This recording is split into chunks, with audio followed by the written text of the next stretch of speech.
वीतरागी विज्ञानिका शिव स्वरूप शिविका नमो त्रियोगी समारिके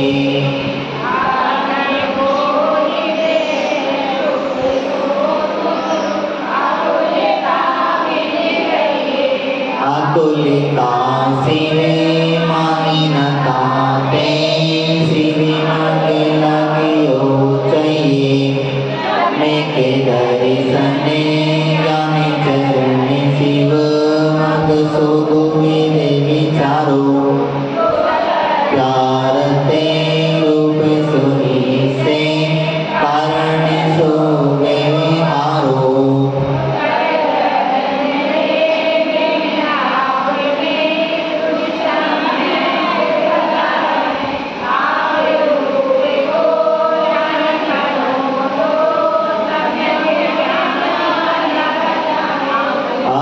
रूप में लीन रहे तेरे समय के चारित सोई अब व्यवहार मोक्ष मार्ग सुनिए हेतु नियति को होई जीवे अजीव तत्हरो आश्रय बंद समर जानो निर्जर मोक्ष कहीं को जो त्यों सरिधानो ऐसो ही समय कित व्यवहारी अविना रूप वखानो इनको शून्य सन विशेषो दृढ़ प्रतीत और जानो जीव अजीव आश्रव तत्व रुचि आश्रव बंध संवर निर्जरा और मोक्ष ये 7 तत्व हैं। समझ रहे हैं?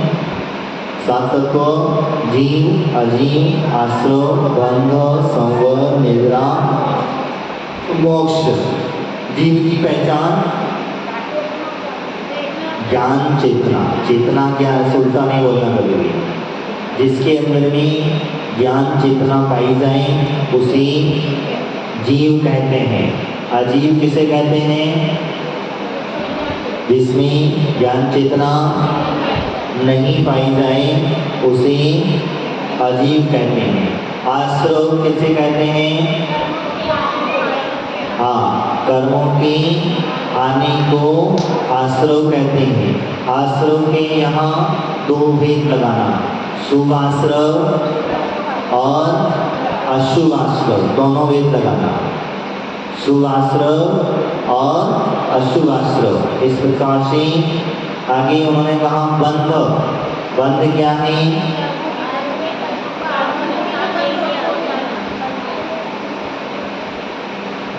कर्मों की आत्मा के यानी रुक जाना। कर्मों के द्वार से आश्रव यानी द्वार से आए, अंदर आए, रुक गए, जिसका नाम हो गया बंध। और संवर, संवर यानी कि जिस द्वार से कर्म आ रहे थे उस द्वार को बंद कर दिया। समझ में आ रहा है? जिस द्वार से कर्म आ रहे थे उस द्वार को हमने बंद कर दिया, यानी डांट लगा दी। इसके डांट लगत मोरी तो से कर्म को रुक जावे, यानी कर्म वहां पर अब रुक गए। अब वहां पर कोई से कर्म नहीं आएंगे, इसलिए इसका नाम हो गया क्या? संवर। और निर्जरा, निर्जरा यानी कि जिस आपने डांट लगाई थी अब वो कर्म जितने रुक गए थे, अब उसको क्या करना, अंदर से जितनी भी थी उनको सबको हमने एक एक करके बाहर निकालना प्रारंभ कर दिया। इसका नाम हो गया निर्जरा। और अंतिम है मोक्ष। मोक्ष का मतलब पूरे के पूरे कर्मों की निर्जरा हो जाना, उसका नाम है मोक्ष। ये 7 तत्व हैं। कितने हैं? समझ में आ रहा है? हमने पहले जो 7 तत्व जाने थे वो विपरीत श्रद्धान वाले 7 तत्व जाने थे, यानी इनका विपरीत श्रद्धान करोगे तो यानी कि मिथ्यात्व बन जाएगा। और अगर इसमें जैसे अरहंत भगवान ने कहा है, या गणधर परमेष्टि आदि ने जो कहा है, जिस रूप में इनका कहा है उसी रूप में हमें इनको स्वीकार करना होगा। इसी का नाम व्यवहार सम्यक दर्शन है। समझ में आ रहा है क्या हुआ? 7 तत्वों के ऊपर श्रद्धा मात्र से काम नहीं चलेगा। जैसा अरहंत भगवान ने इनका वर्णन किया है, गणधर परमेष्टि ने इनका वर्णन किया है, उसे उसी रूप में ही स्वीकार करना। जैसा उन्होंने कहा है वैसा ही इसे स्वीकार करना।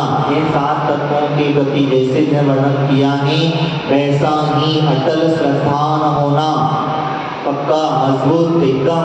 कोई भी कुछ भी कहे, नींद में भी अगर हमें जगा करके कहा कि जीव अलग है कि आत्मा अलग है, जीव अलग है कि पुद्गल अलग है, तो हाँ, जीव और पुद्गल दोनों ही अलग अलग हैं। ये हमारा अटूट श्रद्धा होता है। क्या स्वामी दर्शन की परिभाषा यहाँ पर बता रहे हैं। तो सब श्रद्धा जो है, जब तक हमारा श्रद्धा नहीं बनेगा तब तक हमें सम्यक दर्शन की प्राप्ति नहीं होगी। यही कारण होता है। इसीलिए खास करके आप लोगों से जब कभी किसी से मिलते हो, किसी से मुनिराजों के पास आप जाते हो, आशीर्वाद देने के लिए जाते हो, तो आप उनके प्रति श्रद्धा है जब ही जाते हो। और वो श्रद्धा क्या करता है, काम कर लेता है।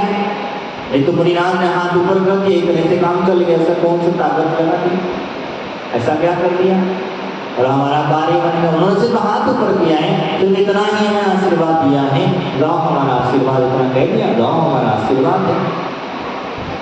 लेकिन हमारा जो विश्वास है, हमारा जो श्रद्धा है, उनके प्रति जो श्रद्धा उन्होंने कह दिया है यानी कि काम हो जाएगा तो हो जाएगा, ये बात श्रद्धा का विषय बन जाता है। और जहाँ श्रद्धा ना हो,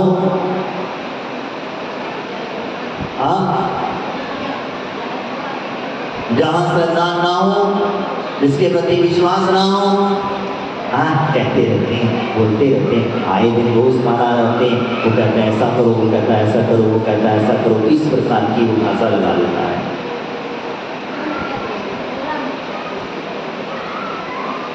यानी कि वो श्रद्धा नहीं है, उसका विश्वास नहीं है, महाराजों के अंदर विश्वास नहीं है, तो वो इस तरीके से उनको टाल देता है, उनके प्रति अनुकूल वचन बोल देता है, अन्य प्रकार से। यानी कि ये वास्तविकता श्रद्धा नहीं है। तो यानी कि मैंने एक बीच में आप लोगों को कहानी बताई थी, जान चला जा, याद है?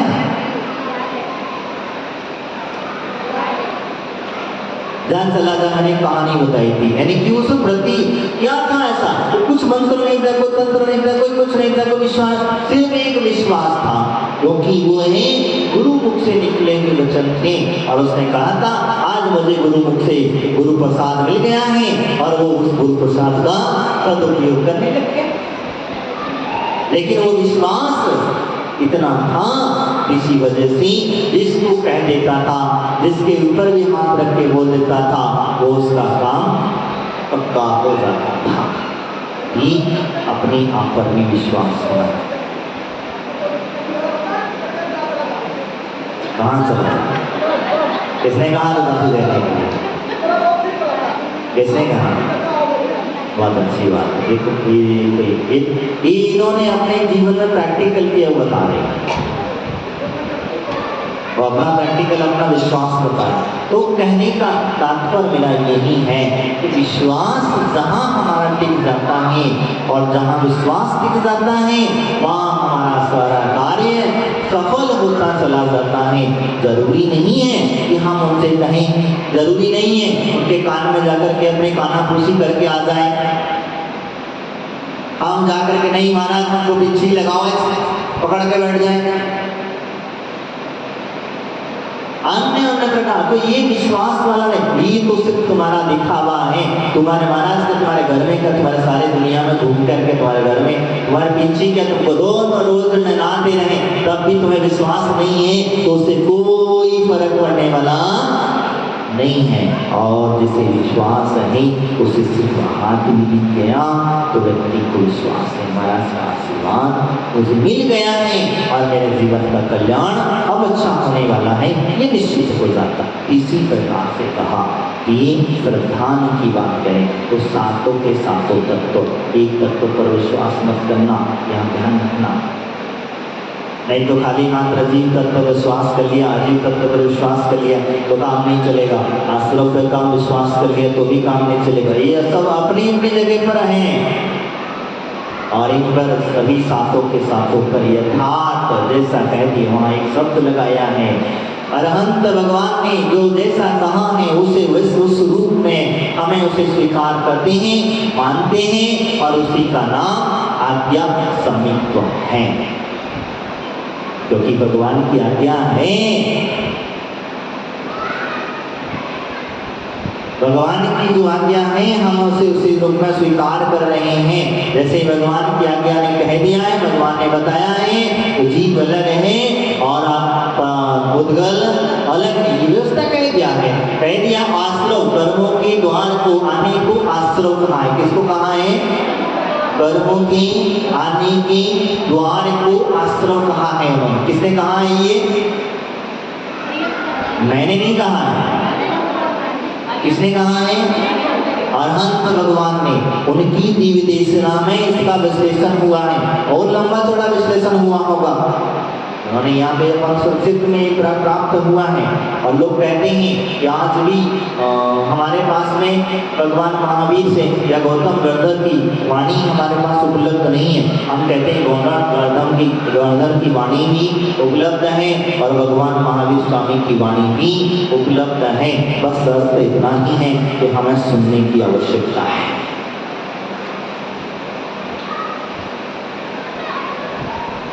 हमें सुनने की आवश्यकता है, इसीलिए हमारे यहाँ कहा जाता है। तो हम समझ रहे थे आश्रव कर्मों के द्वार को आने को आश्रव में बार बार रटा रहा हूँ, इसीलिए रटा रहा हूँ कि आपके दिमाग में मस्तिष्क में बैठ जाए। यहाँ कर्म कोई आया है, बुलाया है मेहमान को आपने, तो वो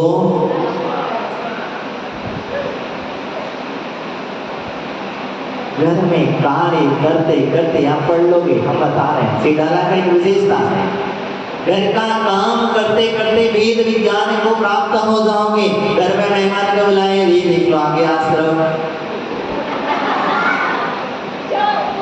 समझ में आया क्या हुआ? अब वो मेहमान रुक गए, बैठ गए, क्या हो गया?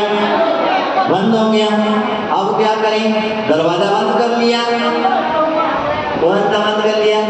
मेहमान की तरह डरना जाए, मेहमानों के सामने। लेकिन हमने जो दरवाजा था जिससे हमारा आना जाना लगा हुआ था, हमने दरवाजा बंद किया।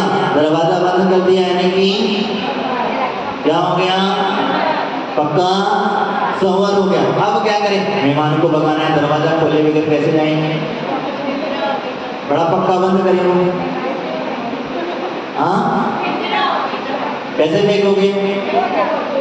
नहीं, हम एक एक करके दरवाजे से सबको बाहर निकाल देंगे और जैसे निकाल देंगे दरवाजा फिर वापस से लगा देंगे।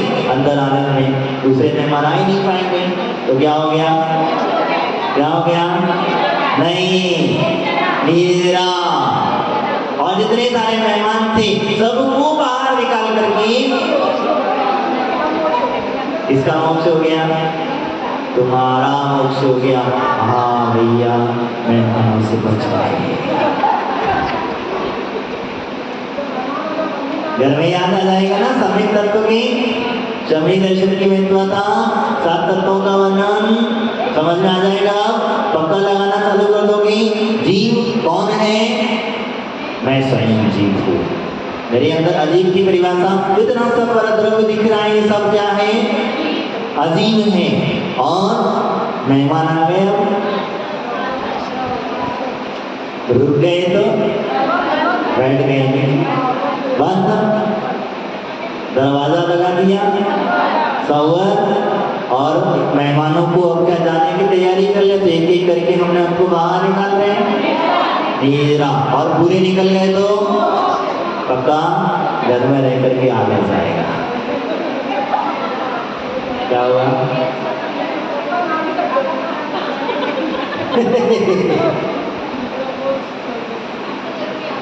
समझ में आ गया? याद आ गया? परिभाषा समझ में आ गई? ये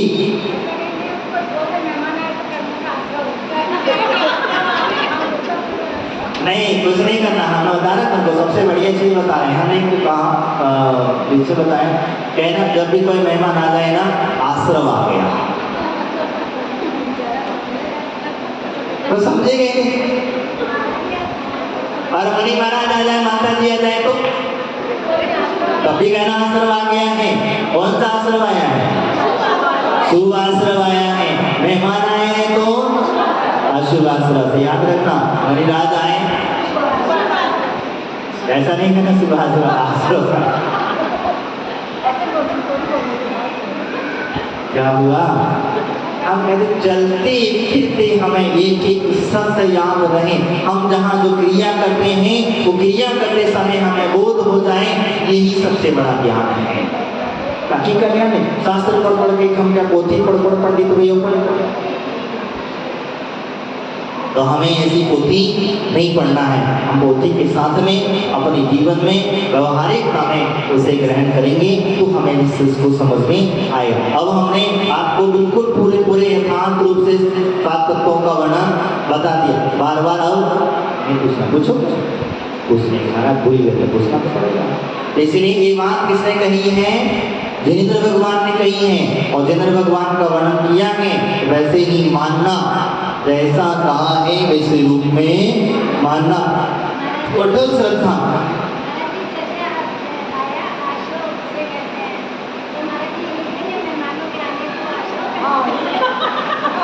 हाँ लिख सकते हो, हाँ लिख सकते हो, क्यों नहीं लिख सकते हो? क्योंकि भाई आश्रम की बड़ी भाषा चाहिए ना, तो मेहमान जो आए आश्रम ही तो है। अरे ये तो हाँ क्या बोले?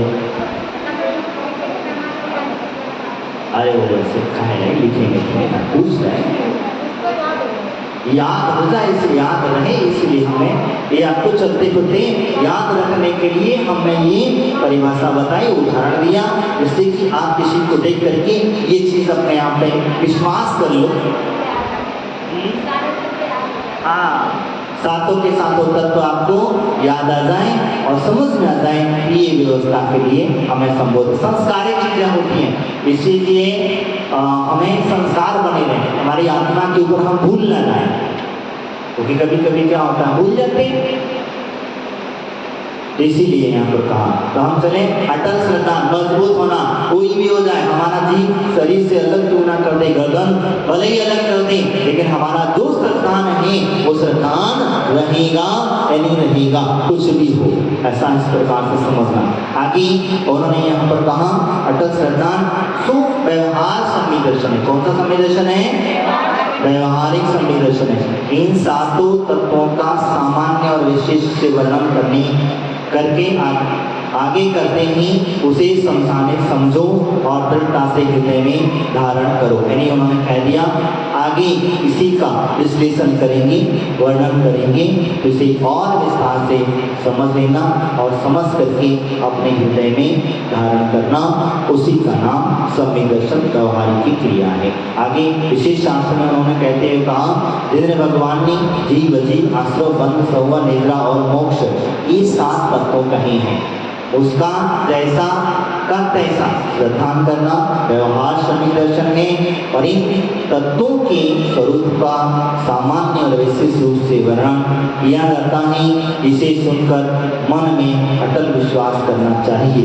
7 तत्वों का यथा श्रद्धान व्यवहार है और सी है हिंसा रहित धर्म, सुदामी 18 दोषों से रहित निर्गंत गुरु पर श्रद्धान करना भी व्यवहार सम्यक दर्शन है।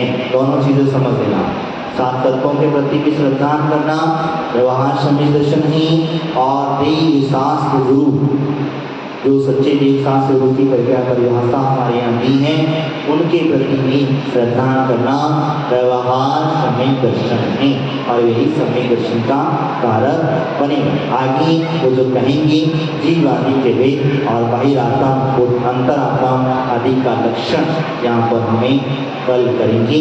आज का वर्णन हमारा यहाँ पर समाप्त हुआ। किसी के मन में कोई शंका? समझ में आ गया होगा? हाँ, 7 तत्व याद हो गए होंगे। कभी भी हम पूछे तो पूछ सकते हैं, व्यवहार परिभाषा बता सकते हो, चलते फिरते घर में याद हो जाएगा। होगा कि नहीं होगा? पक्का? घर पे पति पे मत लगा देना, नहीं तो उनको घर से बाहर करा दो। पति घर पे आए तो बस कह देना, क्या कहना है? नहीं, आश्रम आके नहीं कहना, आश्रम कह देना बस। अपने आप देखो और रुक जाए, बैठ जाए तो कहना बंद गया, बंद हो गया। पकड़ा गई है आज तो क्या नहीं चाहिए बेचारे। बहुत अच्छी है तुम लोगों के पति देव को जाकर के महाराज की क्लास में भेज देते हैं। हाँ, ज्ञान अर्जन करने के लिए भेज, वो आए या ना आए, वो दुकान पर जाए, अपने दुकान ऑफिस में जाए, जिसको जहाँ जाना है वहाँ, लेकिन तुमसे तो कभी मना नहीं करते। हाँ, तुम्हारा पुण्य जन्म है ठीक है, लेकिन पति ने अगर काम लड़ा दी ना तो सारा पुण्य धरा का धरा रह जाएगा। क्या? सारा पुण्य धरा का धरा रह जाएगा। इसीलिए तुमको धर्म ध्यान करने में बाधक नहीं बनते हैं, आपके सहयोगी बनते हैं। आप जितना धर्म ध्यान करना है करो, आपको किसी प्रकार का रोक टोक नहीं है। तो इससे बढ़कर के आपका पुण्य ही तो है, ये पूर्व जन्म का कोई पुण्य है। इसीलिए तो कोई व्यक्ति, नहीं तो आजकल तो हमारे नए नए पति देव तो नए नए कानून लगा देते हैं, हमें खाना कौन देगा, हमें बनाएगा कौन, ये कौन करेगा, वो कौन, तमाम 50 बातें लग जाती हैं और धर्म ध्यान से वंचित हो जाते हैं। इसीलिए कहा जाता है। आइए आगे क्वेश्चन आंसर करना है। हाँ, चलिए पूछिए। चलो, आकुलता किसे कहते हैं और आकुलता कहाँ पर नहीं होती? आकुलता किसे कहते हैं